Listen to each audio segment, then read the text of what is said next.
Hey everybody, I'm sitting here. Uh, I wanted to chime in again this morning. I want to tell you guys the story of how I became this writer for all of these artists, and but I never left the foundation that I was at because I don't leave nothing behind for to come up on me afterwards. I'm gonna always stay right where I started. I'm never gonna do that. I started off, came home from the hospital out of the womb in our own home. I will never stray from LA the way I was raised. And so I wanted to let you guys know that um when I started off, I must have been about 8 years old, 9 years old. And I remember getting up, and my stepmother would take me. Well, she wasn't my stepmother then, she was my daddy's girlfriend, but she would take me. She knew somebody that did music. I mean, acting. And she was like, "Oh, you know what? I know somebody that does that." My father was like, "Really? Well, okay. Can you try to get around there in there?" So they ended up getting me some little shots of different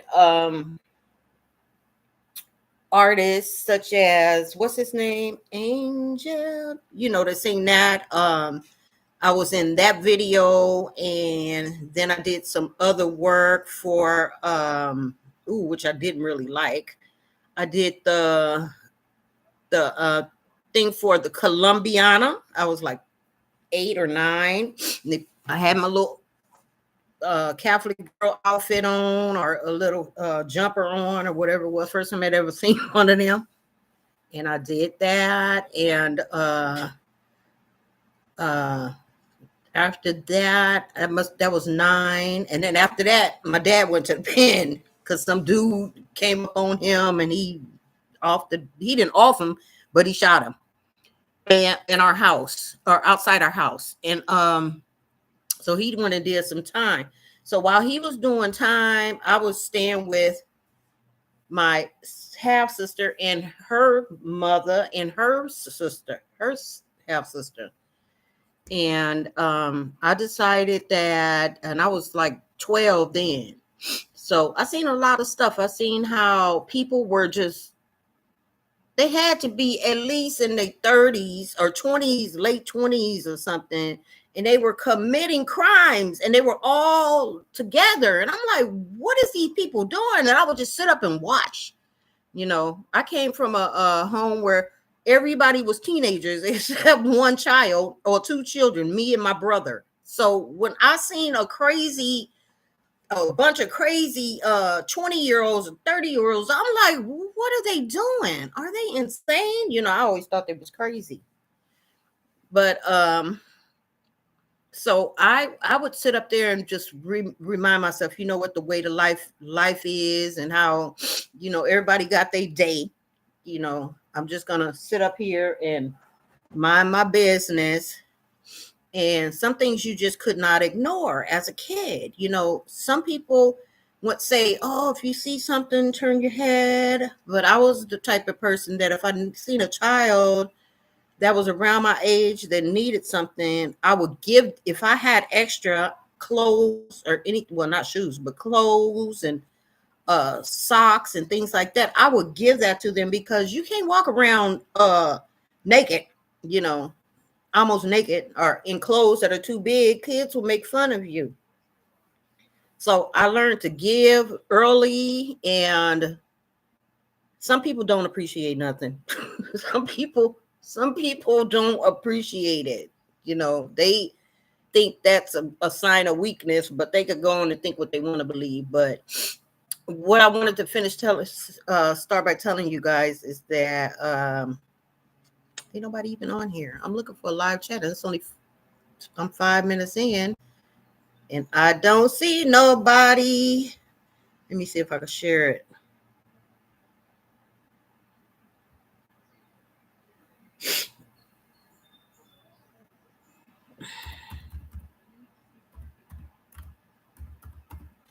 Cause I don't see nobody.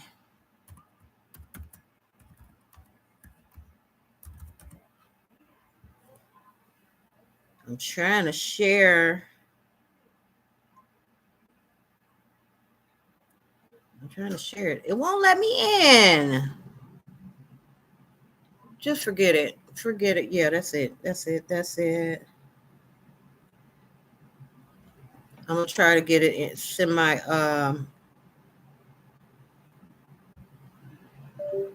Which one did it go to? Oh,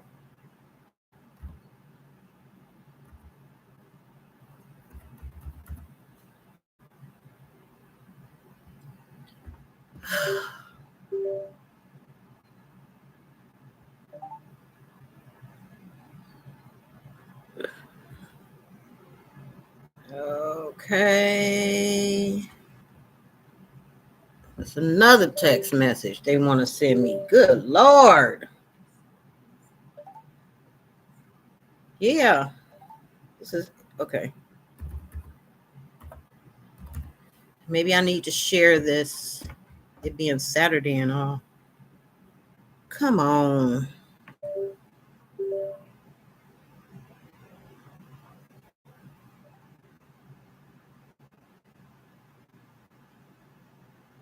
I'm trying to see why they won't let me just put this.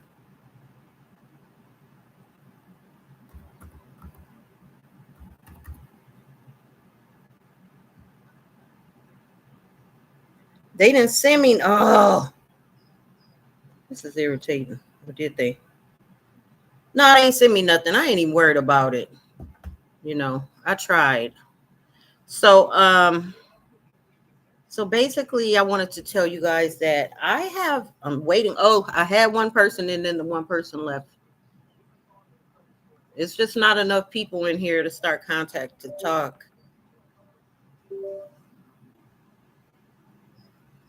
Yeah, but so I had my day.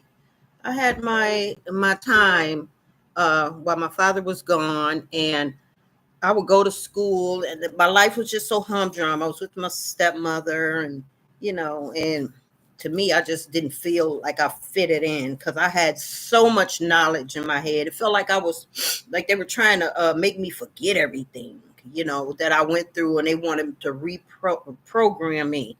So what I started doing when my dad was locked up for shooting this guy, I put I started singing. I was in the sixth grade.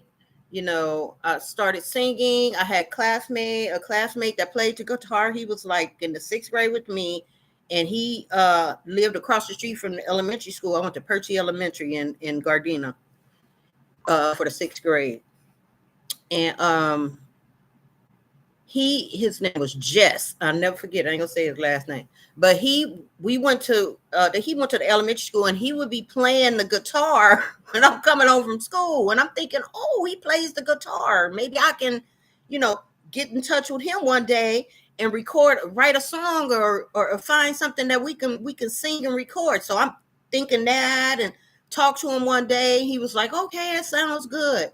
Why I never got to, because it looked like some girl was like blocking me, like blocking me to go near him. So I was like, oh, I'm sorry about this. So I kept on going. So I found a friend. I found another friend. She was a girl, and I would ask to go over her house after I finished my homework because I was bored. And I would go over there, and we would listen to Diana Ross and all of these oldies, to kind of freshen up our voices. And um, I we would just record songs like that. I never wrote a song, never had it in me to write a song at that time. So I was like, all right, maybe I'm just really depressed. So I ended up, that was in the sixth grade. My dad ended up getting out when I was in the eighth grade. And he was going like from the time I was in the fourth grade all the way to the eighth grade. So when he got out, I ended up moving. He ended up moving with us, and then he ended up moving him and his girlfriend into a house with her 5 children and me.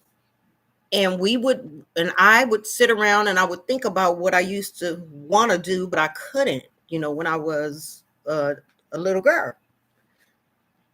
I ended up going and just starting going over my cousin's house in Carson, and she would need somebody to back up sing for her. She would be like, "I'm going to record this song. You want to back up sing?" I was like, "Oh, okay, I'll try."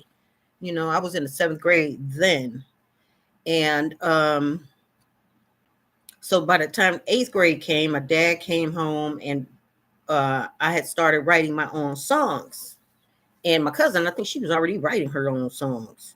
And that's over there where we met Puff at. So we would record like right by his house.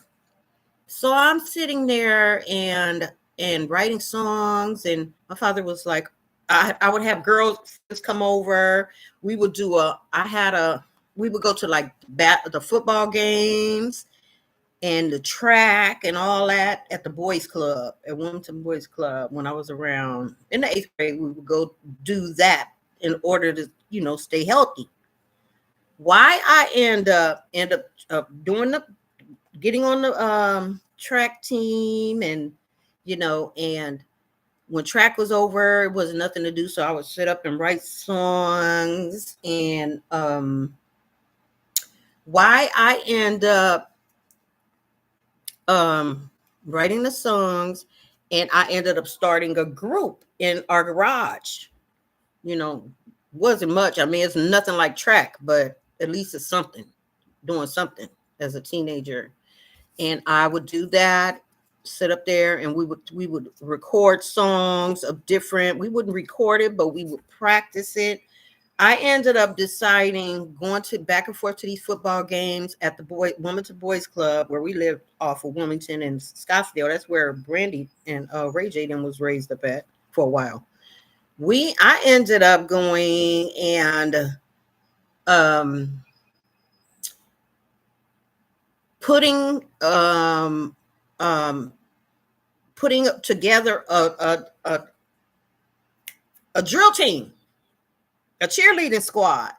So I decided, I said, you know what, I'm going to put this music down for a second, and pick it up when I feel like it, because it was draining, trying to think of all these words that you want to say, and they're in your head and you don't know how to say it. So I put that down for a little while, and I would make up drills, songs, drill songs that I've heard, or that I knew going through school in the 7th grade, going through modern dance. I would put drills to these songs. I would make it up. You know how you can make up my what does it say? My hips are tired. My hips are tired. How we go? My back is breaking, my hips too tight, or something like that. I used to be making it up, and it just comes to my head, the songs that I. Oh yeah, I was in drill team, because I was in the 7th grade in drill team. But I was a flag girl. at Henry Clay Junior High School. I was a flag girl. And so I would write songs and stuff like that for the drill team that was in. That's one good skill to pick up when you're a teenager. Find out if they got a drill team at the boys club and stuff like that. And then you can end up, getting some friends together, starting the drill team. It makes a person, gives a lot of, what do you call that? Personality to people when you do stuff like that. So I ended up doing that. Fast forward, we were in the 8th grade, and I was thinking of a drill team and had my little group and singers and the thing, but I couldn't think of any songs while we were a group. So I started the drill team. The people ended up, we got all our steps together. They ended up taking on us. They was like at the Women's Boys Club, yeah, we don't have a drill team, we really need this, thank you, and all this stuff. So they give us a plaque and everything, all kind of stuff. So we did that. But while I was recording with the drill team, I would forget that I had to make up steps for the drill team at the same time while I was trying to write songs. So what I did was I I I'd write the songs, then I say, "Oh, I needed something for the drill team," and sure enough, um, the drill team would end up recording, and we would end up performing like we were on the football or the basketball, or we were cheers like that. We were doing music before that even came out. We were doing my songs, "B Better Have My Money," "Shake It Off." We were doing songs like that in at the drill team, at the football team halftime, because I had forgot to add songs for our drill team. We could definitely couldn't do the same drill team over and over. So that's how that was. And so while during the eighth grade, I was writing songs and things like that. And my father would say, "You know what, you wanna sing?" And I was like, "Well, yeah, I already wrote about 8 songs." And he was like, "Well, I'm gonna get you some singing lessons." I said, "I probably need some piano lessons. I don't really need singing lessons." So he was like, "Okay." So they had singing lessons and the piano lessons, and the piano lessons, I just could not get into it. I got into it for a little while, but it seemed like I wanted to write music and record more. So I ended up putting that down. Now I wish I did go into piano lessons, because I see what it does to a career. I sat up there and recorded for a little while. I did it for about a few weeks, and I was like, you know what, this is not for me. But in that time frame, I wrote a few songs, and I took them to the piano teacher, and the artist recorded them and all that stuff. And it was history from there. I just automatically wrote songs, and we had a band come to Scottsdale.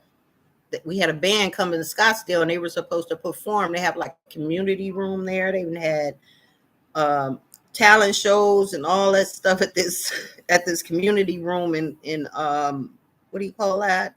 Uh, in Scottsdale, in California. They have talent shows, and I never got into the talent show, but I always was there, making sure everybody had their right outfit on, maybe making sure, the outfits were looking good and things like that. I never really got into it because I wanted to be professional. I did not want to be, you know, um, meaty just doing talent shows. I wanted to go pro with my singing and my songwriting. So that's why I ended up doing as far as that. And so after that, I wrote a bunch of songs. I had all the songs. I had to what I was is that I recorded the songs, then I turned around and gave a copy of some of the songs to a relative who lived right next door to us, who now y'all know as Rihanna, her father, and recorded a couple of songs with him. And what was it, Man Down and Te Amo. And I wrote Te Amo, but he wrote Man Down, but I put the a click on it because I didn't want to be talking about shooting a man down. So I did that, and I think that was the only 2 songs I did with him. uh it could have been, I could have been all Lift Me Up could have been one of two. So I'm sitting up there, and who was that one person that just made me forget what everything I was gonna say? They ain't even said nothing. Hi. Oh, they hung up. So I was sitting up there and had my my little songs going, and just waiting for the best, time to and I had sent a copy to Geffen as well. I sent them a copy at the same time that I recorded them, so I didn't have to worry about nobody. And I was still recording music. I was still making songs. Later on, I made Work. I'm looking on a delivery. I made the song Work. I made the song Crazy in Love, Me, Myself, and I, and finished Once in a Lifetime. Because at the time that I was in Carson and what do you call that, in Scottsdale, I met Jay-Z. One of the girls in the drill team brought him over talking about he wanted to he was a rapper, and I was like, well, rapper, what is that? And sure enough, he came over there. He started rapping it, but he didn't finish anything. So I was getting ready to make a song, record a song, because I never wrote nothing down.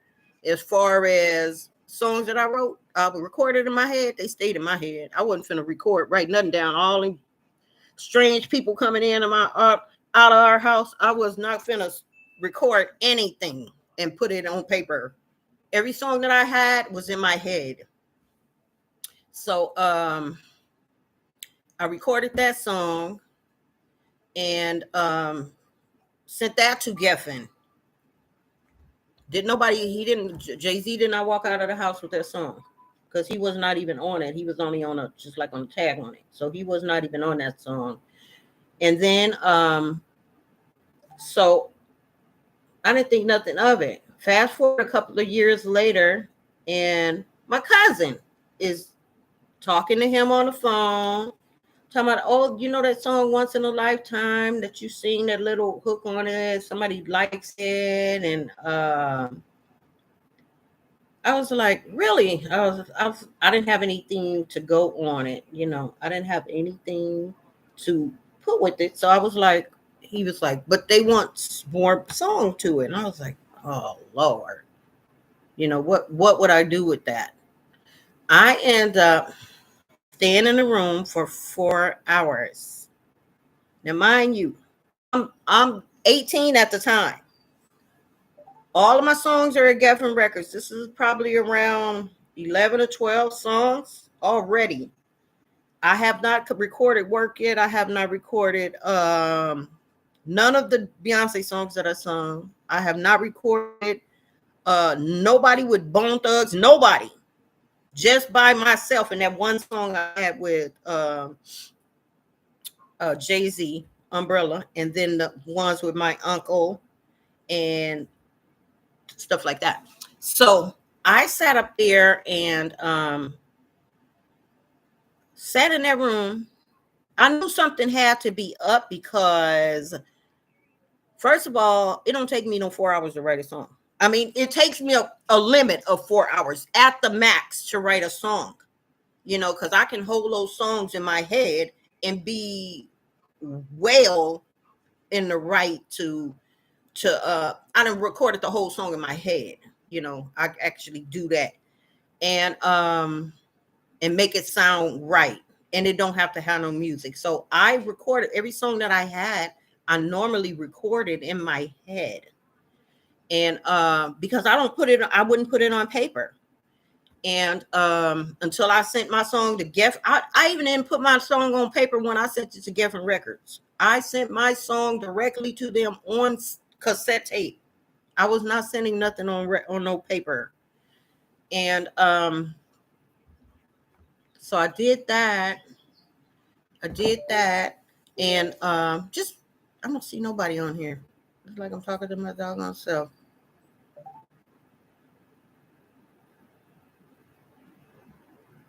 Ain't no subscribers on here. I see new subscribers.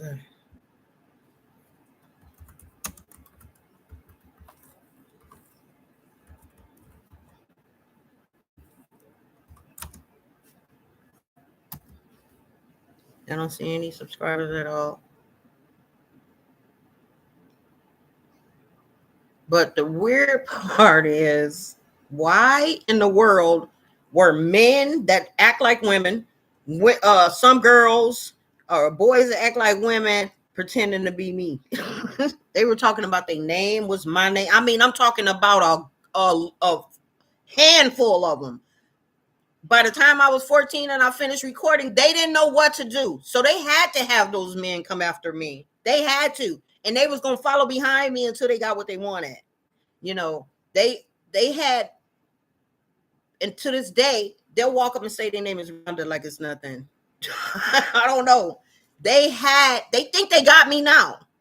They think for that they got me now, but they don't. That's the good thing about it. So you can be holding on to something, but it's like water. It's not going to stay in your hand, not long enough.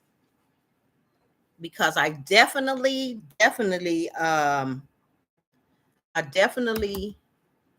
had all my ducks in a row.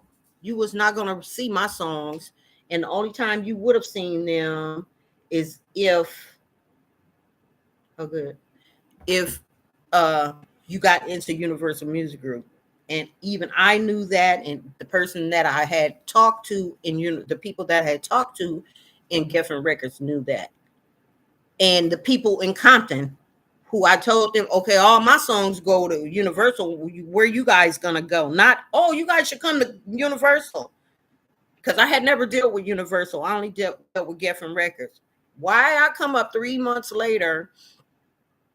Now, mind you, my daughter, I recorded at 21 with Bone Thugs Harmony and Tupac and Biggie. First time I ever met Biggie. Well, the second time. Well, the first time, because the first time we took that picture in Easy E Garage, I hadn't even met him. I met him a few doors down at Suge's house later on. I never met him before that. And everybody was going in and out of out of Easy house. And I didn't know that when I first went over there. The only people I seen over there was Bone Thugs and Harmony and somebody that was on um, the keyboard. That's the only person, and it was not Dr. Dre.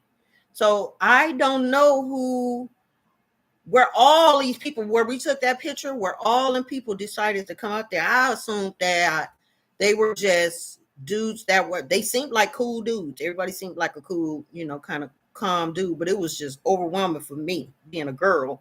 Like, where are all these men coming from?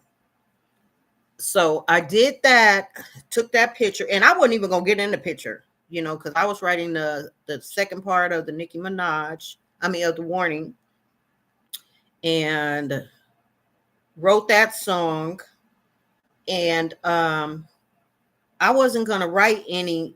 I wasn't gonna get into the photo because I was just doing certain songs. I'd already did Warning. Everybody knew I wrote Warning, so they wanted me to write a second part of Warning, which Easy E did, which I did. And I was going to get a copy of that because he was like, no, you got to come back around because I want to give you a copy of it. And I was like, oh, okay, I'll come back, but I'll give you time. Ain't no rush, because I got songs in my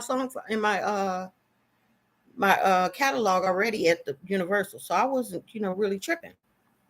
Why I end up coming back over there one day and find out that his funeral was going on.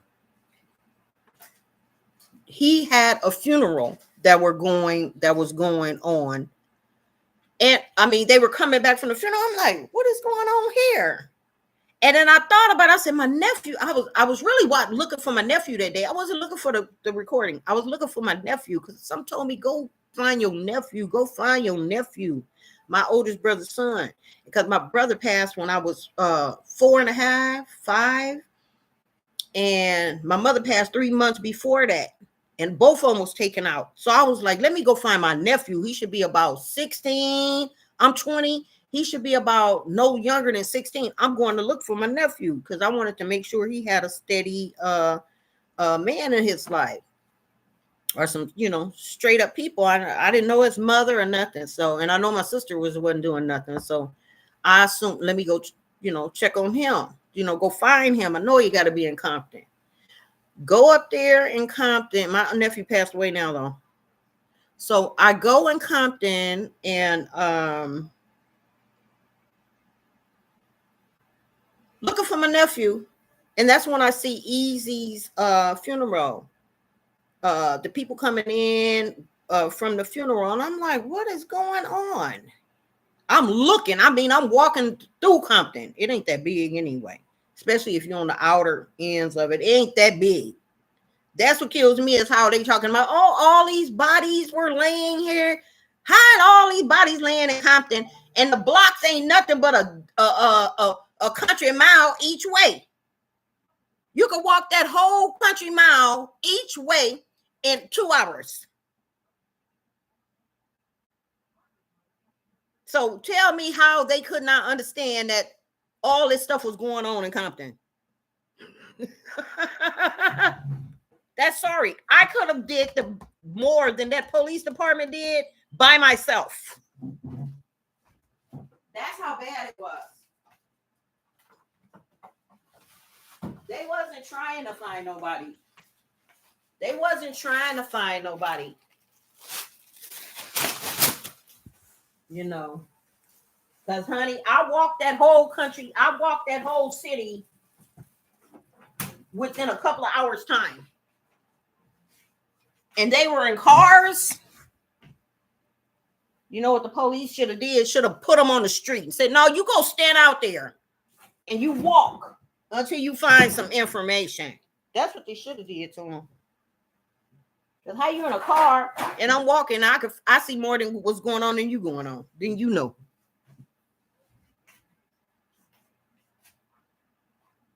Oh, yeah, they're a trip. What little dog? My little dog. She worth some. Ooh, she worth some. Gave her some chicken soup last night and her butt turned around and ate too fast, came in there and threw it up. Yeah, so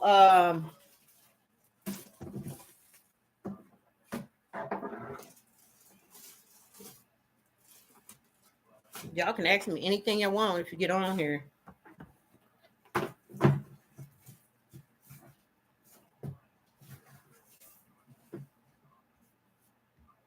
I knew everybody out there.